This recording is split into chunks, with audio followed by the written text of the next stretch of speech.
Let's go to Iceland, and we started off in Keflavik, Reykjavik, collected our rental car, and we were off to the city. Our first stop was Hallgrímskirkja. We explored the environment, had some local food, loved walking through the city, saw the opera house, beautiful sunsets, and then we were off to our next stop, which was Grindavik. We went to the Blue Lagoon. This was probably the highlight of the trip for me. I loved it. And we also stayed in Grindavik, just close by to the Blue Lagoon.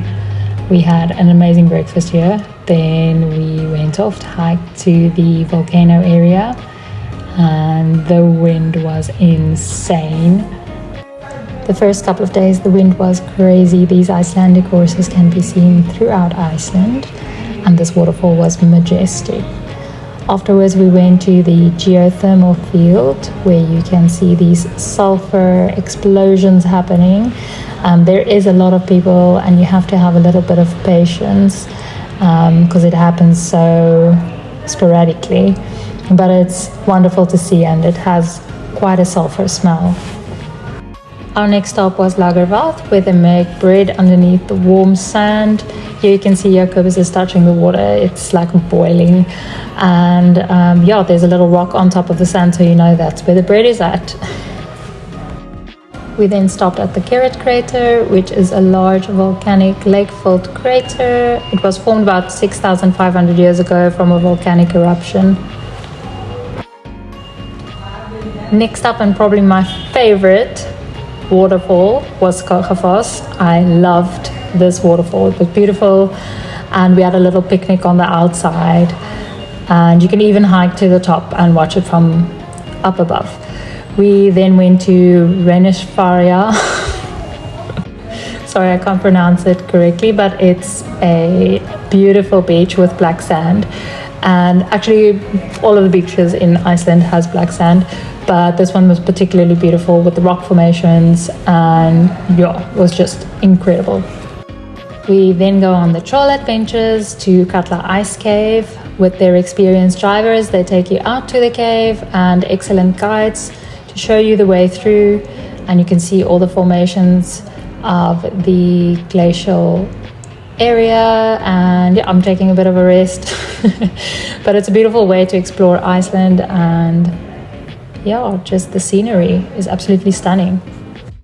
Then there's this really mysterious but cool looking helicopter. Not sure what that's about, but it's nice.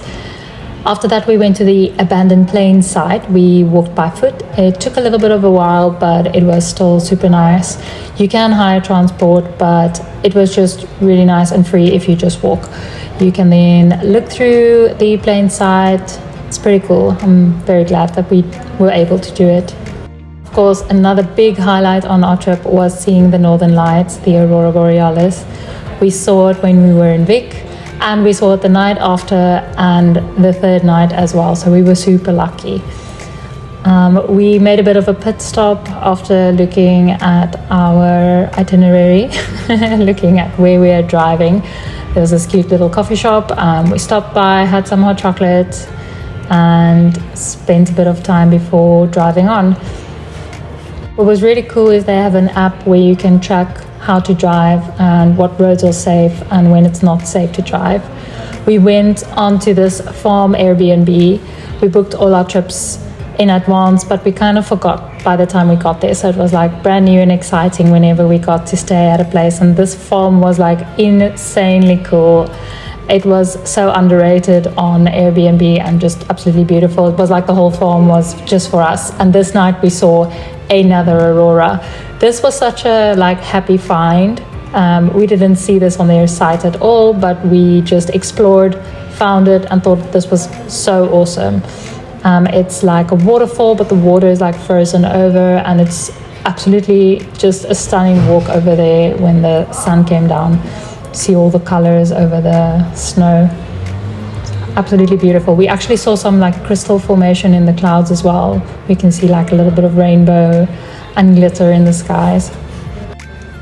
So as you can see, I'm not used to snow, so it was just So exhilarating. That was our second night seeing the aurora. We saw it with a couple of new people. Every time we stayed at the hostels and Airbnbs, we met new people and we were all just so excited to see it again.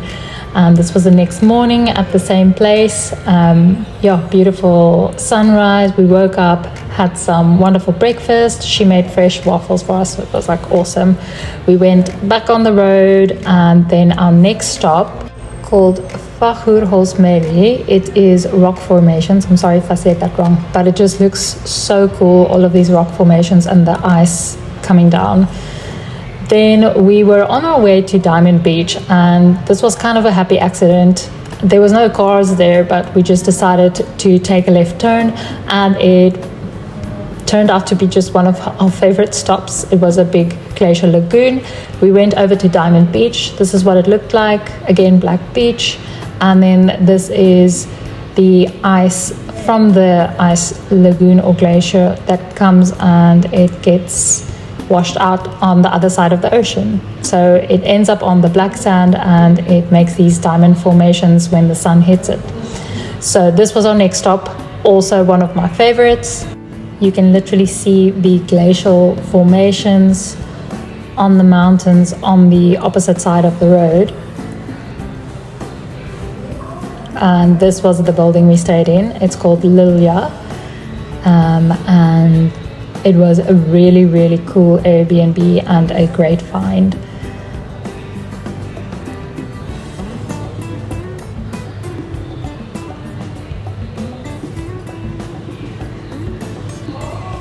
We brought some drinks from our hometown, so we would come out here in the evenings to come have a drink and just watch at the mountains, beautiful sunset, and just the absolute beauty that is Iceland.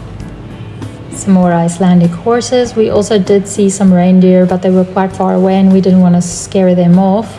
And then snow-covered landscapes, absolutely beautiful. We did have a bit of a run-in. We wanted to see a particular area, but the snow got quite heavy and bad, so we decided to return to our next stay.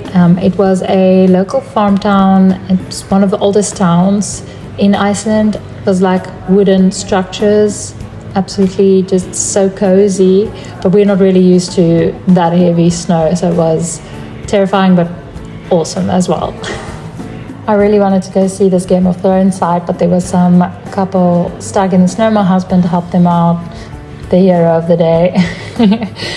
And then we went on to Fossil, which is one of the biggest waterfalls. And I know Iceland has many waterfalls, but due to the heavy snow and weather restrictions, it wasn't able for us to see all of them. So we just tried to see the ones that we were able to. A lot of the waterfalls are also frozen over this time of year. But we were able to see a couple of them, and we felt super lucky and privileged to be able to see them and up close. And it's quite spectacular, so we feel very blessed. Continuing on, we stumbled upon this small town, very quaint and cozy, at our next stay. This building was in the city center or in the town center. Very, very cool.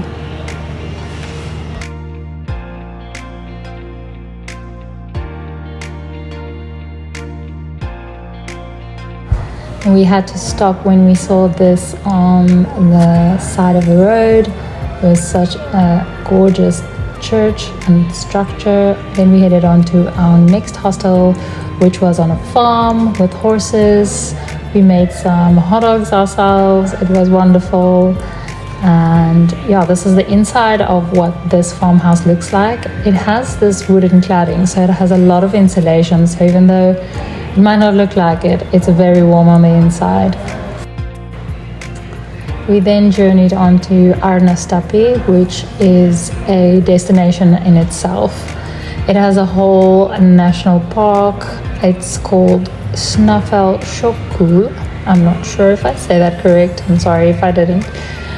So it's got this whole national park and animals and plant life.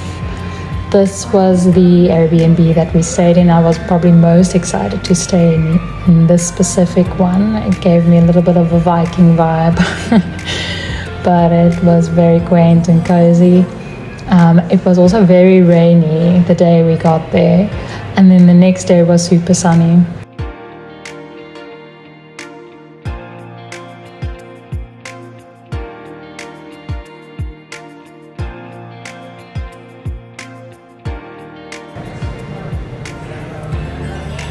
There's a lot of these abandoned houses as well everywhere, and abandoned cars. But yeah, this was along the road, so we had a quick peek. This was a lot of moss at the specific site, a lot of birds. There was this volcano that we hiked up to the top. Not a very big one, but a smallish one. It was kind of cool.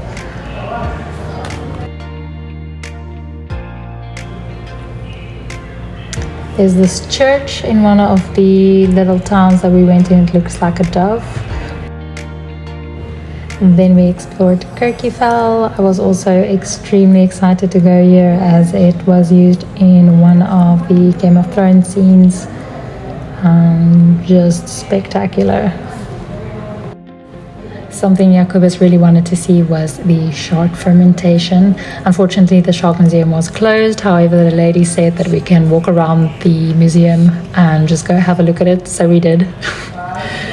And yeah, there was a particular smell, and you can see how they hang them to dry, I guess. Then of course there's this little black church, and this was the next day in Arnastapi. Here you can see skies are clear, there's no rain, not a lot of snow, so we were able to explore the area on this day as well. So I did a bit of a walk around. It was stunning. And at this point I was starting to get a bit sad because I knew it was our second last day in Iceland and I didn't want to leave.